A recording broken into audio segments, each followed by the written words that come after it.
Obnoxious blowhard, Voldemort, fascist neocon, angry, bitter man.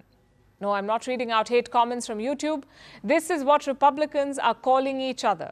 Republicans who want to become America's next president. This is their language. Yesterday was the final Republican presidential debate of 2023. It started with a full stage, but now there are only 4 left.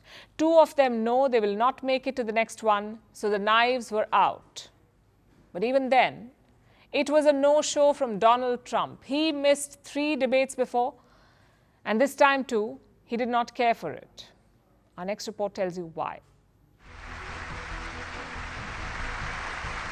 And then there were 4.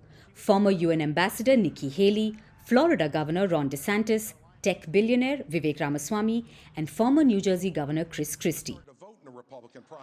It was time for the final Republican debate of 2023, a debate for Republicans to choose their candidate.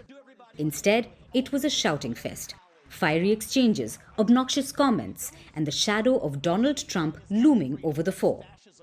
Donald Trump missed this debate, like he's missed every other Republican debate. But that doesn't seem to bother him, because he's far, far ahead in the polls. However, for the others, it's a huge problem.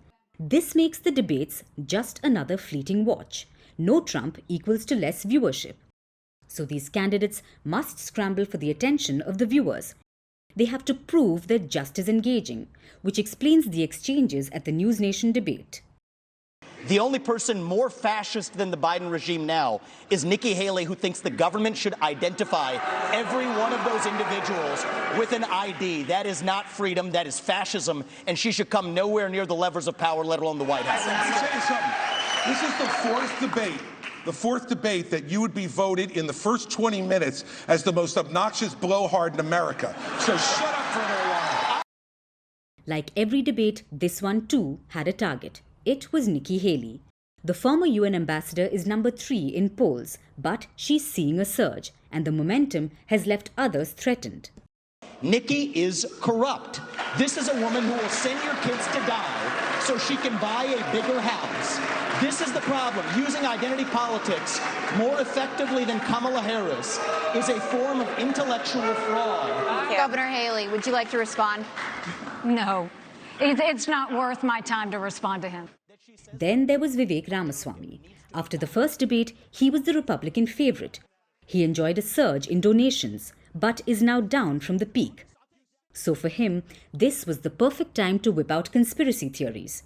He called the 2020 elections rigged, endorsed a racist theory, doubted climate change, and called his fellow candidates fascist. Why am I the only person on this stage, at least, who can say that January 6th now does look like it was an inside job? Which brings us to the man who cried Trump, Christie. He's nowhere in the polls, but he was the only one to mention Trump and the fact that he had missed 4 debates. This is an angry, bitter man who now wants to be back as president because he wants to exact retribution on anyone who has disagreed with him, anyone who has tried to hold him to account.